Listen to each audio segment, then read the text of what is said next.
Mire, hoy quiero plantearle una muy breve historia, la historia de la Argentina cíclica. En la mitología griega hubo un gigante, un personaje al cual Zeus, el dios del Olimpo, castigó. Se llamaba Sísifo. Y el castigo que había recibido Sísifo, mire, no importa por qué, no importa por qué, pero el castigo era, la verdad, aterrador, ¿no? Tenía que empujar una roca enorme, una roca realmente muy importante, pendiente arriba. Tenía que hacerlo hasta la cima de una montaña. Y el castigo era que cada vez que esa roca llegaba hasta la cima, con un esfuerzo enorme, Sísifo, tras empujarla muchísimos metros, esa roca mágicamente aparecía nuevamente en la base. Y así Sísifo, una y otra vez, condenado a la eternidad, tenía que empujar esa roca hasta la cima, que a su vez volvía a aparecer en la base, que nuevamente Sísifo llevaba hasta la cima, y ese ciclo se repetía eternamente. A veces nos parece que la Argentina enfrenta problemas parecidos, problemas cíclicos, situaciones realmente muy complejas. Y esto está íntimamente relacionado con el dólar, esa moneda que ya comparte varias décadas en nuestro país. La Argentina es un país bimonetario, no hay ninguna duda de esto.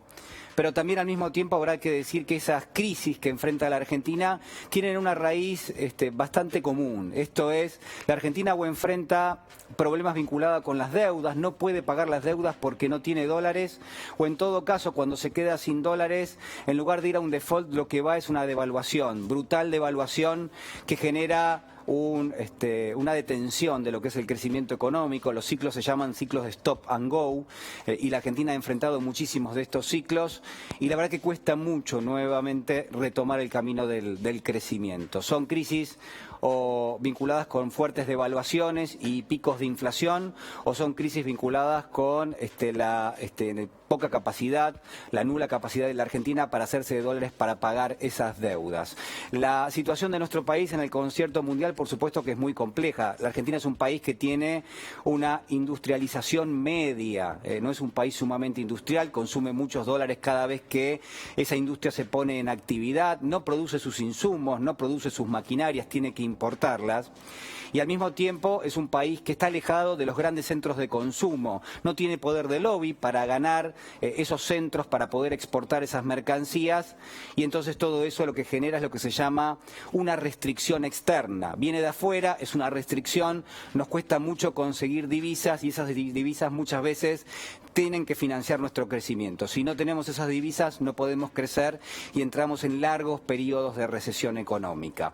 Algo de todo esto ha vuelto a pasar en la Argentina, y la verdad que no es nuevo, pero se ha profundizado en los últimos meses. Yo podría decirle que en términos generales todavía hoy la Argentina consigue dólares producto del comercio exterior, que exporta más de lo que importa, en un contexto donde por supuesto hay recesión económica, y donde esa recesión de alguna manera lo que termina impactando es en que la Argentina importe menos. Como importa menos, se queda con los dólares producto del comercio exterior. Pero incluso con esos dólares que se queda, la verdad que el escenario es sumamente complejo y no le alcanza a nuestro país. ¿Sabe por qué?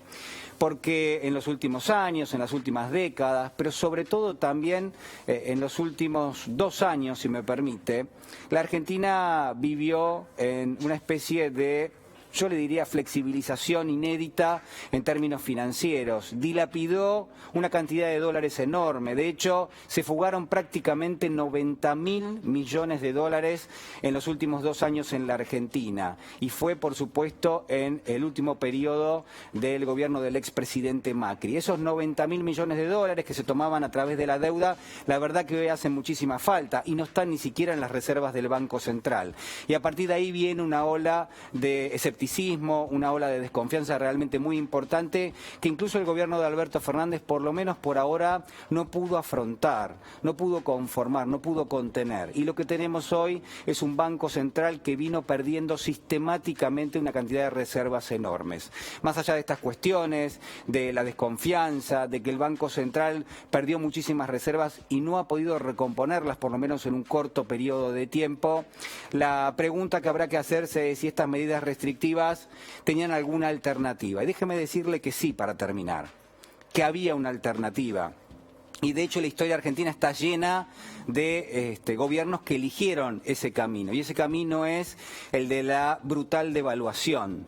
Lo hemos visto al expresidente Macri en 2 ocasiones, ¿no? Donde el tipo de cambio saltaba realmente en proporciones inéditas y donde esto después terminó generando altísimos niveles de pobreza y de indigencia y terminó generando también una erosión muy fuerte en términos salariales. Esa pobreza, esa indigencia no se ha ido de la Argentina, se ha ido sedimentando, se ha ido apilando. Hoy la Argentina enfrenta un escenario casi con 45-47% de lo que es su población bajo la línea de pobreza.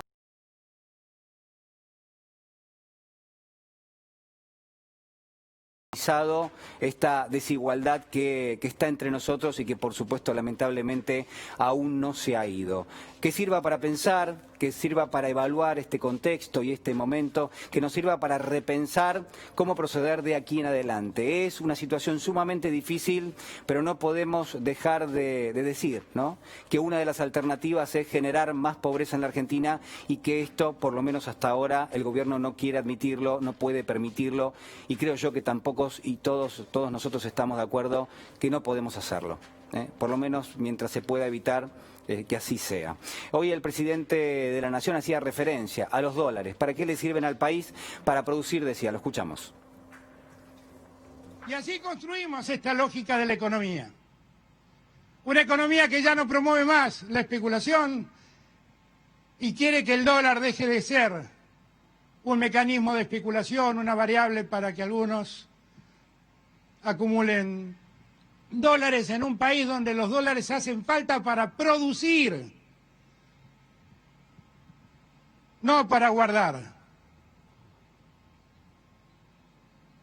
Y vamos a seguir trabajando, y vamos a seguir haciéndolo juntos, porque yo estoy convencido que la inmensa mayoría de los argentinos quiere lo mismo que nosotros, que sueña con una Argentina que produzca y una Argentina que trabaje. Los 2 objetivos que nos mueven, los 2 objetivos que nos van a llevar a la victoria de los argentinos. Bueno, ahí estaba el concepto del presidente de la Nación, clarísimo, ¿no? Tratando de, creo yo, articular lo que ha pasado con respecto a las últimas medidas del Banco Central. Vamos a preguntar